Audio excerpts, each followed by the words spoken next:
여러분 안녕하십니까? 9월 6일 금요일 출발 딜사이트 시작합니다. 박명석입니다. 간밤에 뉴욕 증시 여전히 좀 부침이 있었습니다.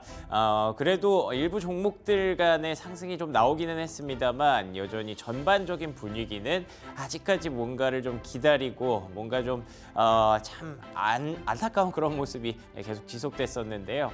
아무래도 내일 고용 보고서가 발표되기 때문인 것 같습니다. 오늘 밤에 이제 고용 보고서가 나올 예정인데 글쎄요, 이 고용 보고서 대기 심리라고 하기에는 또 고용 보고서 발표된다고 해도 사실 시장이 과연 좋아질 수 있을지 조금 애매한 그런 분위기라서 참 9월 초 힘든 한 주를 지나가고 있네요. 자, 그러면 어디에서 좀 돌파구를 찾아야 될지, 어떤 종목들이 그래도 그 안에서 좀 빛나고 선방했을지 브리핑 뉴욕을 통해서 체크해 보도록 하겠습니다. 자, 먼저 뉴욕 증시 마감 상황입니다. 그래도 곳곳에 붉은 빛이 좀 보이기는 하죠. 그런데 말씀드린 것처럼 다우지수와 S&P 500 지수가 모두 하락으로 마무리가 됐습니다. 나스닥 지수도 그냥 강보합권 정도의 전반적으로 분위기가 좋지 않았던 그런 흐름이었고요. 퍼센테이지를 놓고 봤을 때 확실히 고용 보고서를 앞두고 아직까지는 좀 대기 심리가 좀 만연했다라고 볼 수가 있겠네요.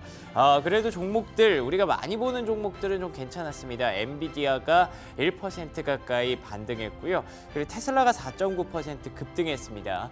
풀 셀프 드라이빙, 그러니까 완전 자율주행차에 대해서 그 서비스를 내년 1분기 유럽과 중국에서 출시한다는 호재가 나왔죠. 어제 4% 올랐고요. 오늘 4.9% 추가 상승했습니다. 어제의 상승이 이런 이유가 있었구나라는 걸 알게 해주는 그런 반등이었는데요.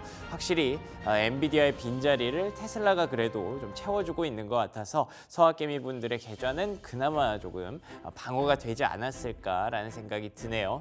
젯블루라는 이제 항공사의 주가가 7% 급등했습니다. 실적 자체가 나쁘지 않았고요. 앞으로 가이던스도 괜찮았습니다. 왜냐하면 또 유가에 대한 어떤 기대감도 좀 반영이 됐던 것 같아요. 유가가 최근에 많이 떨어졌죠. 그런데다가 항공 수요까지 회복되다 보니까 관련된 종목들 한번 관심 있게 좀 보실 필요가 있을 것 같네요. 자, 그러면 오늘장 체크포인트, 첫 번째 체크포인트부터 한번 확인해 볼까요? 역시나 고용 관련된 지표들이 계속 발표가 되고 있습니다. 뭐 다들 아시는 것처럼 매달 첫째 주는 고용 주간이라고 봐도 무방하죠. 어제 같은 경우에도 이제 고용 지표가 하나 나왔었고 오늘도 ADP 민간 고용 그리고 주간 실업수당 청구 건수가 나왔습니다. 그런데 보시는 것처럼 ADP 민간 고용 떨어졌습니다. 110만 건을 하회했죠. 9만 9천 건이 발표가 됐고요. 원래 시장의 예상치가 14만 건을 예상했기 때문에 이것도 당연히 쇼크라고 봐야 될 것 같습니다. 근데 그나마 시장을 잡아줬던 게 이 주간 실업수당 청구 건수고요. 이게 22만 7천 건으로 선전했어요. 시장의 예상치보다 좀 낮게 나왔기 때문에 실업수당 청구 건수는 낮게 나올수록 좋은 거죠. 그렇기 때문에 이게 좀 상쇄가 됐던 그런 분위기였고요. 아무래도 이제 오늘 밤에 진짜 고용 보고서가 발표가 되는 만큼 그걸 좀 기다려보자라는 심리가 우세했던 것 같습니다. 그래도 ADP 민간 고용이 많이 좀 줄었다는 점에서 이게 시장이 좀 쇼크로 받아들일 수 있을 뻔했는데 다음 장 넘겨주시면요. 그래도 경기 지표 중에 또 하나의 지표가 시장에 안도감을 줬습니다. ISM 서비스업 PMI. 지난번에 발표됐던 ISM 제조업 PMI가 47, 그러니까 시장의 예상을 하회하면서 시장이 또 쇼크를 받았었는데요. 51포인트를 넘어가는 서비스업 PMI가 나왔습니다. 51.5가 나왔고요. 시장의 예상치도 51.3이었기 때문에 그거보다 높았습니다. 그런데 뭐 저번 달이랑 큰 변화가 없죠. 그러면 뭐 추세를 다시 반등으로 끌어올리지는 못했다는 점에서 시장을 다시 끌어올리기까지는 힘이 좀 부족했고요. 전반적으로 그냥 나스닥 정도만 반등하면서 마무리되는 그림이 ISM 서비스업 PMI가 좀 상충을 해줬다라고 볼 수가 있겠습니다. 다음 장 넘겨주시면요. 그래서 지금 계속 걱정하는 게 그 경기 부분인데 경기 지표 10년물 국채 금리는 오늘도 하락했습니다.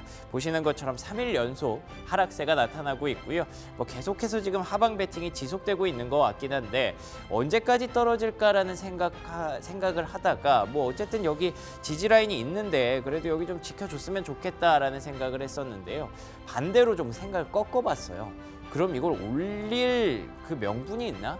아직까지 명분이 좀 부족한 것 같습니다. 올라오려면 오늘 밤에 발표될 고용이 좀 서프라이즈가 나온다든지 시장의 경기 침체 우려를 완전히 씻어줄 수 있는 무언가가 나와야 되는데 글쎄요. 언제 어떤 변곡점이 만들어질지 그걸 예측하기가 좀 어려운 상황이라서 결국에는 다들 뭐 일단 금리는 하방이지라고 베팅을 하고 있는 것 같다는 생각이 드네요. 뭔가가 좀 필요한데 언제 나올지 아직 기대감이 좀 높지는 않은 것 같습니다. 자, 그러면 두 번째 체크포인트로 한번 넘어가 볼게요. 두 번째 체크포인트는 그래서 우리가 계속 보고 있는 이 금리 매일매일 이거 보는 것도 참 웃긴데 어쨌든 요거밖에 지금 기대할 게 없으니까 이걸 계속 보게 되네요. 9월 금리 인하 전망치가 다시 한번 25bp 쪽으로 살짝 힘을 실어줬습니다. 근데 뭐 보시는 것처럼 계속 50대 50 근처에서 40대 60이냐 뭐 60대 40이냐 55대 45냐 이런 걸 갖고 얘기를 하고 있는 상황이고요. 이만큼 조금 거의 5대 5로 나뉘고 있다 보니까 양측의 의견을 좀 들어보자라는 측면에서 두 가지 의견을 한번 가져와 봤습니다. 다음 장 넘겨주시면요. 연준이 9월에 50bp를 인하했을 때 조금 위험할 수 있다라는 그런 반응이 하나가 있었습니다. 경제학자인데 뭐 그렇게 유명한 분은 아닌 것 같아서 이름은 넣지 않았고요. CNBC에 있는 기사를 그대로 가져와 봤는데요. 지금 시점에서 경기 침체와 거리가 멀다는 것은 우리 모두가 알고 있는 사실이죠. 계속 말씀드리지만 경기 지표들이 하방으로 향하고 있는 건 사실인데 이 상황들을 놓고 지금 벌써 침체를 얘기하기는 이르다라는 부분을 짚어드렸죠. 그렇지만 경기 침체라는 건 실현적인 예언이 될 수 있다. 그러니까 무슨 말이냐면 제가 가끔 드리는 말씀인데요.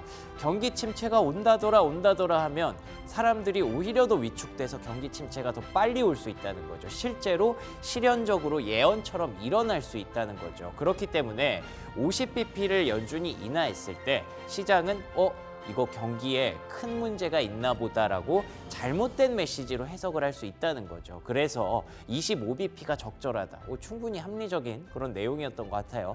근데 다음 장 넘겨주시면요. JP모건에서 어떤 분이 25bp가 아니라 50bp 인하를 해야 된다라고 얘기를 하더라고요. 탑 이코노미스트라고 하니까 뭔가 좀 신뢰감이 가는데 인플레이션의 2%까지 기다리면 안 된다라는 부분을 지적하면서 지금 이미 조금 늦었다라는 반응들이 있지 않습니까? 그렇기 때문에 연준이 제시한 중립금리와 기준금리 격차가 지금 뭐 150bp까지 나오고 있는 상황이라고 이분은 보고 있더라고요. 그렇기 때문에 지금 당장 50bp 인하를 한다고 해서 시장이 충격받을 리도 없고 오히려 이렇게 늦어지면 경기 침체가 정말 올 수도 있다라는 걱정을 하고 있습니다. 그렇기 때문에 가능한 한 빠르게 돌아가야 하는 상황에서 50bp 인하가 필요하다라고 얘기를 하고 있는데 이쪽을 들어봐도 맞는 것 같고 저쪽을 들어봐도 맞는 것 같은 그런 상황이죠. 과연 연준이 어떤 선택을 하게 될지는 아직까지 한 2주가 남아있다는 점에서 계속해서 이런 갑론을박이 지속될 것 같습니다. 좀 그래도 빨리 당겨준다면 고용보고서가 좀 괜찮게 나와서 이런 걱정 안 해도 됐으면 좋겠다는 생각이 있는데 이번 주말 한번 잘 챙겨보시기 바랍니다. 자, 그러면 마지막 체크포인트 하나만 더 보도록 할게요. 아무래도 지금 분위기가 좀 경색돼 있다 보니까 이런 뉴스들이 좀 많이 보이더라고요. 페어리드라는 기관에서 S&P 500이 앞으로 2주에서 6주 정도 추가 급락이 나올 수 있다라는 얘기를 하고 있네요. 이번 주 초반에 소개해드렸던 게 굉장한 비둘기파 강세론자라고 할 수 있죠. 톰리라는 그 펀드 스트레스 CEO가 앞으로 한 8주 동안 시장이 좀 덜컹거릴 수 있다. 그렇지만 그때가 매수 기회일 것이다라고 얘기를 했는데 여기에서도 비슷한 얘기를 하고 있어서 약간 또 긴장을 하게 됩니다. MACD라고 뭐 아시는 분들은 아시죠? 그 이제 보조 지표라고 우리가 얘기를 하는데 그게 이동 평균선을 갖고 얘기를 하는 거거든요. 이게 수렴이 되면 이제 시장의 모멘텀이 좀 쌓인다. 혹은 발산이 되면 시장의 모멘텀이 좀 부족하다. 뭐 이런 얘기들을 하는 건데 그걸 봤을 때 최근에 단기 모멘텀이 약화되면서 결론적으로 여기서 하고 싶은 말은 거래가 많이 줄어들었다는 거죠. 고용 보고서도 있다지, 그리고 FOMC도 기다리고 있대지. 그런데다가 이제 대선까지 있으니까 좀 보고 판단하자라는 분위기가 여전히 우세하다고 봐야 될 것 같고요.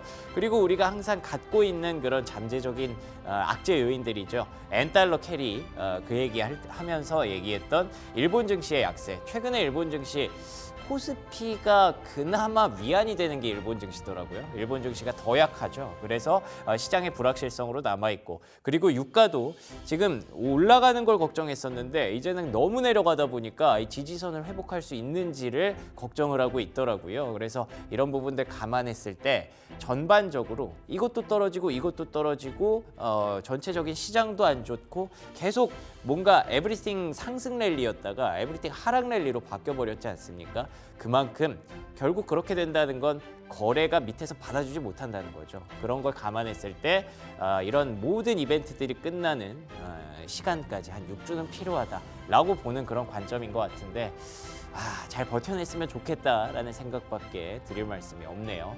자, 그러면 이어서 특징주로 한번 넘어가 보도록 하겠습니다. 자, 오늘장 특징주 그래도 초록색이 좀 있기는 합니다만 보시는 것처럼 여전히 하락 종목 수가 훨씬 더 많습니다. 초록색도 정말 일부 종목에 불과하고요. 최근에 빅테크가 좀 안 좋았는데 엔비디아를 비롯해서 테슬라, 아마존 등이 반등하면서 빅테크가 상승했던 것을 제외하면 전반적으로 딱히 볼 건 없었습니다. 그런데 여기에서 보시는 것처럼 테슬라가 밝게 빛나고 있죠. 그래서 테슬라에 대해서 얘기를 좀 해보려고 합니다.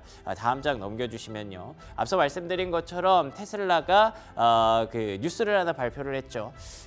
Full Self Driving (FSD) 이게 뭐 완전 주행, 자율주행이 맞냐 아니냐 뭐 이런 논란도 있습니다만 어찌 됐든 그 테슬라가 갖고 있는 이제는 X죠. 트위터의 앞으로의 어떤 계획들을 이렇게 줄글로 발표를 한 게 있더라고요. 그런데 거기 보니까 유럽과 중국에 이제 내년 1분기에 이 풀 셀프 드라이빙을 출시할 수 있을 것이다라고 거기다가 넣어놨던데, 근데 사실 단서가 좀 달려 있습니다. 당국의 허가가 승인이 필요하다. 그래서 올해 안에 당국 승인이 나오는지 그 부분이 어떻게 보면 테슬라가 기다리는 또 하나의 모멘텀이 될 수 있겠죠. 어찌됐든 최근의 분위기는 시장의 분위기와 다르게 테슬라의 주가는 상승세를 이어가고 있다라는 점이 가장 중요한 포인트라고 볼 수 있겠습니다. 자, 두 번째 특징주 한번 넘어가 볼게요. 기대했었지만 조금 아쉽습니다. 브로드컴이 실적 발표 이후에 주가 시간을 급락하면서 반도체주들, 특히 엔비디아가 불러왔던 그 악재성 실적을 씻어내지 못했습니다. 근데 얘기를 살펴보니까 엔비디아랑 그냥 내용이 똑같아요. 실적도 좋았고요. 4분기 올해 하반기 가이던스도 올려놨거든요. 그런데다가 그 안에서 AI 매출이 차지하는 비중도 높였습니다. 시장의 예상치를 상회했거든요. 근데 가이던스가 시장의 예상치보다 조금 안 좋았다는 점에서 주가가 또 이렇게 4%, 5% 급락을 하고 있더라고요. 참 AI는 쉽지 않은 것 같습니다. 도대체 어느 정도까지의 기대치를 충족시켜줘야 되는 건지 어렵습니다만 뭐 여기에서 우리는 뭐 일이 일어났고 그에 대해서 대응을 해야 되니 반도체 종목들에 대해서는 여전히 조금은 보수적인 관점이 아직은 필요할 것 같습니다. 오늘 국내 증시만큼은 조금 지켜봐야 된다는 그런 분위기가 형성될 것 같네요. 자, 그러면 세 번째 마지막 특징주 하나만 더 보도록 하겠습니다. 특징주라고 하긴 좀 그렇고요. 이렇게 분위기가 조금 안 좋은데 대안이 될 수 있는 섹터 중에 하나, 역시나 국내 증시에서도 그렇고요. 뉴욕 증시에서도 바이오, 헬스케어 섹터를 그나마 좀 강하게 좀 보고 있습니다. 급락장에서 좀 살아남았고요. 그리고 그 이상으로 더 점프를 했습니다. 최근에는 뭐 S&P 500과 QQQ가 이렇게 바닥에서 올라오는 과정에서 고개를 꺾고는 있습니다만, 그래도 지금 시장의 주도주 하나만 꼽자면 바이오라는 건 정말 아마 이겨낼 여지가 없을 거라고 생각을 합니다. 그렇기 때문에 금리 인하 스토리도 맞고요. 그리고 그런데다가 실적도 좀 나오고 있고 M&A 모멘텀도 있고 그리고 또 신약 모멘텀까지 갖추고 있는 바이오에 대해서 아직까지는 조금 더 긍정적으로 보는 관점이 우세한 것 같은데요. 하반기 어떤 섹터가 그리고 또 어떤 시점에 또 주도주 교체가 일어날지 그 부분도 잘 챙겨보시기 바랍니다. 여기까지 브리핑 뉴욕이었고요. 저는 잠시 후에